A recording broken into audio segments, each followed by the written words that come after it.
El asesinato del profesor de matemáticas, capítulos 4, 5, 6, 7, 8, 9, 10, 11 y 12. Capítulo 4. El profe Felipe Romero les dijo: estoy asombrado que no resolvieron el tercer problema, si lo habían visto en clase. Nico le dice que ellos eran burros. Felipe Romero dijo: ustedes no son burros.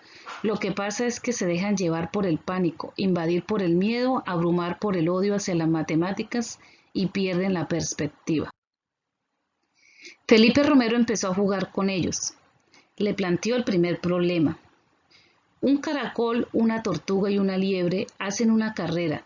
Cuando los tres han recorrido 1 kilómetro, ¿quién ha avanzado más? Entonces empiezan a pensar los tres chicos, pero ninguno da la respuesta. Entonces el profe Felipe les dice: ninguno, todos han corrido lo mismo, porque ahí en el problema lo dice, han recorrido 1 kilómetro. Problema 2. ¿Cuál es la solución de esta multiplicación? 35.975.021 por 33 por 12.975.123.399 por 2 por 679 por 1.111 por 0 por 19.555. Los chicos se quedan asombrados con tanta cantidad de números y dijo: no podemos resolverlo. Entonces el profe le dice: recuerden que 0, todo número multiplicado por 0 da 0. El profe Felipe Romero sigue jugando con los chicos. Problema 3. ¿Cuál es la mitad superior de 8? Solución: 0. Se pasa una raya horizontal por el medio del número dividiéndolo en 2 ceros. Los chicos quedan asombrados con estos problemas, estilo como de adivinanza. Problema 4. ¿Cuál es el tercio y medio de 100? Solución: 50. Cualquier tercio y medio de cualquier cifra es la mitad de esa cifra. Siguen sonriendo los tres chicos, los tres jóvenes. El problema 5 les dice: piensa un número, duplique ese número, súmele 2, divídelo por 2, dime el resultado y te diré el resultado. Entonces la explicación es que al resultado hay que restarle mentalmente siempre la mitad del número que le he pedido que sumará después de duplicarlo. Sumará 2, la mitad es 1. La clave siempre está en el número que tú le digas que agregue. Esa es la trampa, dijo Felipe Romero a los tres jóvenes. Entonces, ejemplo, haga que piense el número 6. Lo multiplica por 2 es 12. 12 más 2, 14. Lo divide en 2, 7. Entonces usted llega y le da el resultado 7 y a ese resultado le resta la mitad del número que le ha pedido que sumara. Como le dijo que le sumara 2, entonces la mitad de 2 es 1. Entonces 7 menos 1, 6. Y efectivamente ahí está el número que la persona pensó. Problema 6, les dice Felipe Romero. Ahora, piensa un número. Triplica ese número.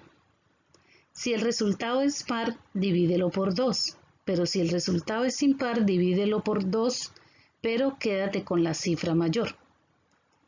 Ya queda decimales. El resultado de la división réstelo del número que pensaste triplicado. Luego multiplica por 3, lo divide por 9 y debe decirme el resultado. Entonces cuando usted me dice el resultado, mentalmente se duplica y se le llega a dar decimal, se le suma 1. Entonces, ejemplo, sigo con el número 6 que pensó. Lo triplico, entonces lo multiplico por 3, me da 18. A ese resultado lo divido por 2 porque es par. Entonces lo divido entre 2 y me da 9. A ese 18 le resto ese resultado que me dio 9 y me va a dar 9. A ese 9 lo multiplico por 3 y me da 27, después lo divido por 9 y me da 3. El resultado, 3. Entonces a ese resultado se duplica, entonces 3 por 2, 6. Y ahí está el número que se pensó. Ese es el truco. Felipe Romero les plantea el problema 7. Le dice: si guardas en una mano un número de monedas par y en la otra mano impar, puedo adivinar siempre cuál es la mano que tiene el número impar de monedas y cuál es la mano que tiene el número par de monedas. Entonces, ¿cuál es la explicación para la solución de este problema? Felipe les dice, se multiplica el número de monedas que tiene la derecha por 2 y el de la izquierda por 3. Después se suman los dos resultados y me debe decir el total. Si el total es impar, entonces el número de par de monedas está en la mano derecha y el impar en la izquierda. Y si el total es par, entonces sería lo contrario. Los tres jóvenes siguen asombrados con todos esos problemas que les plantea su profe Felipe Romero. Problema 8. Escribir en un cuadrado de 3 por 3 los números del 1 al 9 de forma que sumen siempre 15 en horizontal, vertical y diagonal. Esto se le conoce como cuadrado mágico. Entonces le explica.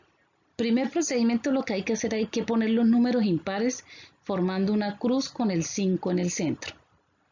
¿Listo? Entonces en este caso el 1, el 3, el 7 y el 9 y el 5 en el centro. Son números impares. Después repartir los 4 pares. Entonces los 4 pares sería el 2, el 4, el 6 y el 8. Si el 1 va abajo, el 2 irá en la otra línea. El 3 en otra línea y lo mismo el 7, el 8 y el 9. Y efectivamente su horizontal, vertical y diagonal suma 15. Y el último problema que les plantea Felipe Romero es, en este banco hay un padre y un hijo. El hijo se llama Pepe y el padre ya te lo he dicho. ¿Cómo se llama el padre? Solución, pues ahí mismo en el juego de palabras le dice, en este banco. Entonces el padre se llama Esteban.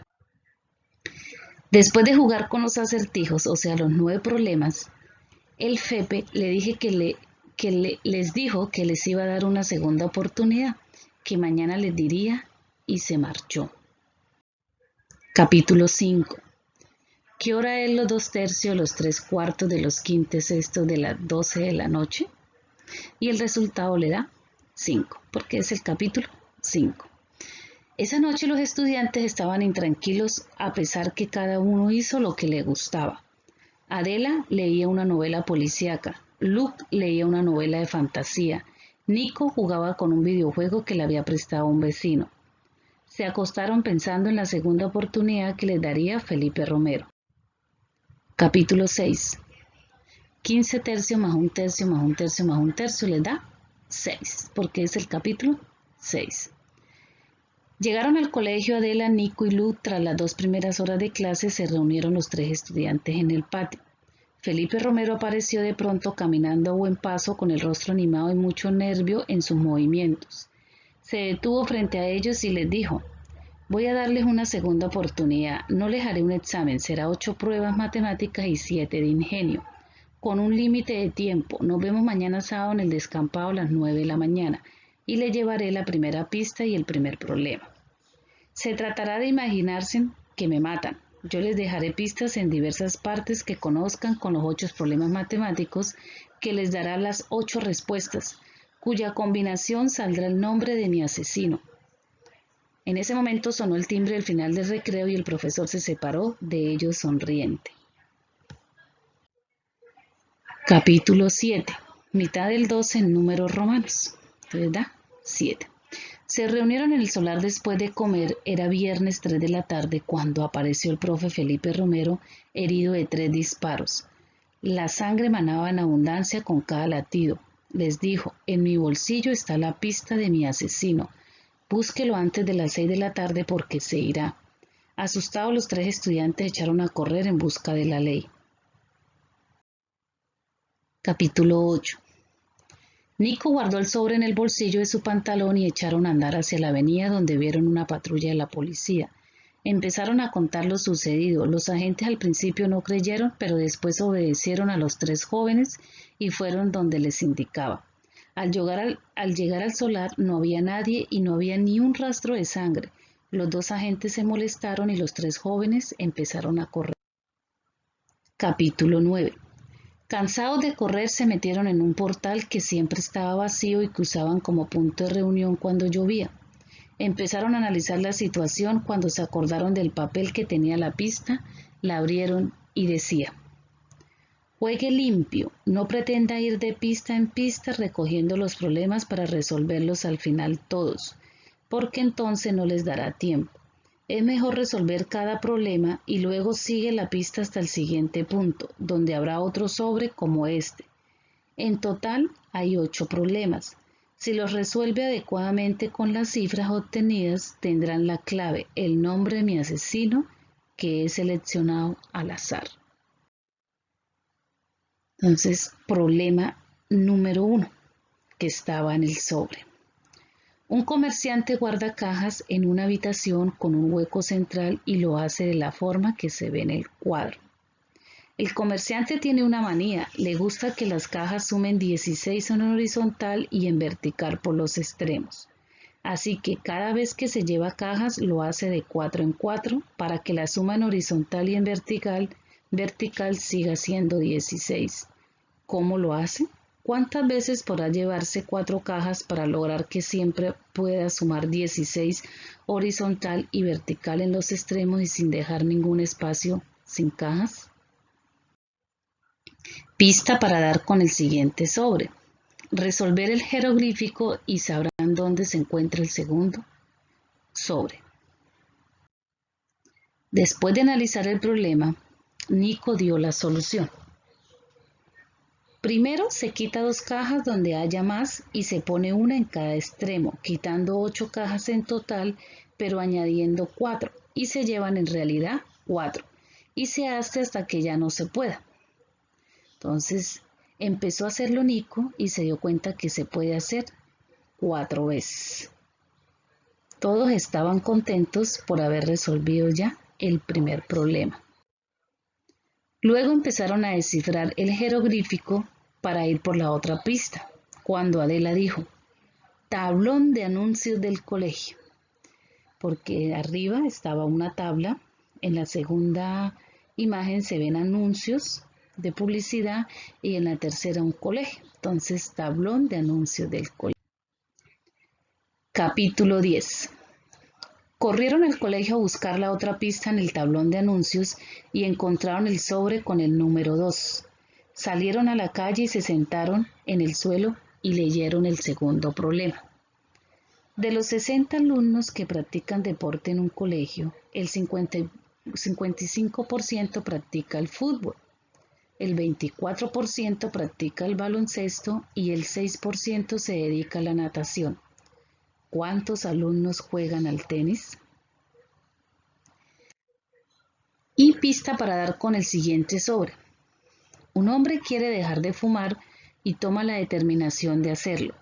Mira sus reservas y ve que tiene 27 cigarrillos. Se dice, me los termino y lo dejo, pero cuando se ha fumado los 27 cigarrillos, ve que con cada 3 colillas puede hacer un cigarrillo más. Así que sigue fumando hasta que solo le queda una colilla.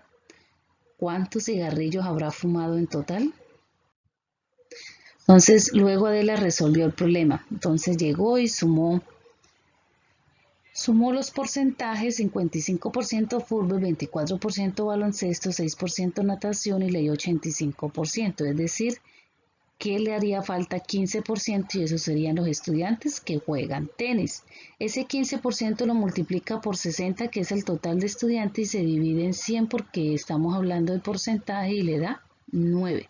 Es decir, que 9 estudiantes juegan tenis, concluyó Adela. El significado de 40, porque cuando resolvieron el problema del cigarrillo, entonces, ¿qué hicieron? 27 cigarrillos lo dividieron en 3 porque cada 3 colillas podían hacer otro cigarrillo. Entonces 27 dividido en 3 les dio 9. Entonces 27 cigarrillos más 9 serían 36 cigarrillos. Pero resulta que de esos 9 cigarrillos nuevos que hicieron con las colillas pueden dividirlo en 3 y hacen 3 cigarrillos más. Entonces ya no sería 36 sino 39. Resulta que de esos 3 cigarrillos más que hicieron, pues son 3 colillas, se puede hacer un cigarrillo más con esas 3 colillas. Entonces ahí me da 40.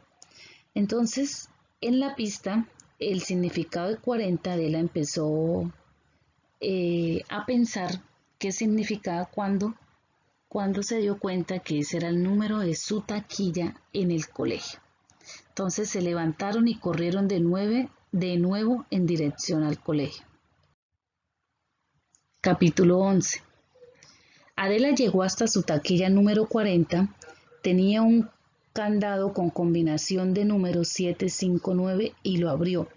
Tomó el sobre con el número 3, cerró la taquilla y empezó a caminar cuando de repente el director Mariano Fernández le gritó y la detuvo preguntándole qué hacía. Adela muy natural le dice que había ido por unos apuntos. Entonces se despiden, Adela llega rápido donde Luke y Nico. Adela abre el sobre y lee el problema número 3. En una clase hay más de 40 alumnos, pero menos de 50. Si los agrupamos de 3 en 3, sobra 1. Si los agrupamos de 4 en 4, sobran 2. ¿Cuántos alumnos son chicos y 27 son chicas? Pista para dar con el siguiente sobre. Vaya a este lugar teniendo en cuenta las iniciales 5/31987 símbolo de grados D. Empezaron a resolver la pista primero de la siguiente manera. Las iniciales, los números en letras, o sea, 5, se escribe inicia su escritura con la letra C. 3 inicia con la letra T, 1 con la letra U, 9 con la letra N, 8 con la letra O y 7 con la letra S. Pero 9 grados D, entonces sería el 9, inicia con la letra N. Y D igual a 2, o sea, al contrario, porque es el único número que empieza por esa letra, 2D. Entonces, al final le dio que C es las.tunos número 2. El C significa calles. Entonces Adela exclamó, es la dirección del profe, porque él se los había dicho en clase. Ahí se dieron cuenta que coincidía el 46, en los dos estaba, tanto en los múltiplos de 3 que en los múltiplos de 4. Entonces, si se agrupan los alumnos de 3 en 3, se forman 15 grupos y sobra una. Y si se agrupan de 4 en 4, se forman 11 grupos de 4 y sobran 2. Entonces, como son 27 chicas y en total serían entonces 46 alumnos, el número de chicos es 19. Luego corrieron hacia la dirección encontrada. Estaban muy contentos. Capítulo 12. Llegaron a la dirección indicada, buscaron en el buzón y hallaron el sobre número 4. Se sentaron en una esquina entre dos coches aparcados. Adela empezó a leer. Problema 4. Un hombre tiene 70 años y su hijo 20. ¿Cuántos años habrán de transcurrir para que el padre triplique en edad al hijo? Pista para dar con el siguiente sobre. Buscad en la esquina el 37.624.806 menos 19.592.905 por 2 más 9.594.198 dividido en 200 menos 226.289. Los jóvenes empezaron a resolver el problema porque ya lo habían resuelto en el examen de matemáticas. Resolución del problema 4. Se dice que la incógnita X va a ser los años que deben transcurrir para que el padre triplique en edad a su hijo. Entonces plantean la ecuación 70 más X igual a 3 porque es el triple de la edad de su hijo, entonces que sería 20 más X. Entonces despejamos, 70 va a ser igual a 60 más, multiplico lo que está en paréntesis, 30 por 20, 3 por 20 que es 60 más 3 por X, 3X. Y la X está sumando, pasa a restar. Luego, entonces hago nuevamente despejo y ese 60 está sumando, pasa a restar con el 70 igual a 2x, 3x menos x, 2x. Y eso le va a dar 10 igual a 2x, el 2 que multiplica la x pasa a dividir y le da 5, es decir, 5 años. Cuando el padre tenga 75 años, el hijo tendrá 25 años y el padre en ese momento está triplicando la edad de su hijo. Después dieron la solución de la pista para ir con el otro sobre.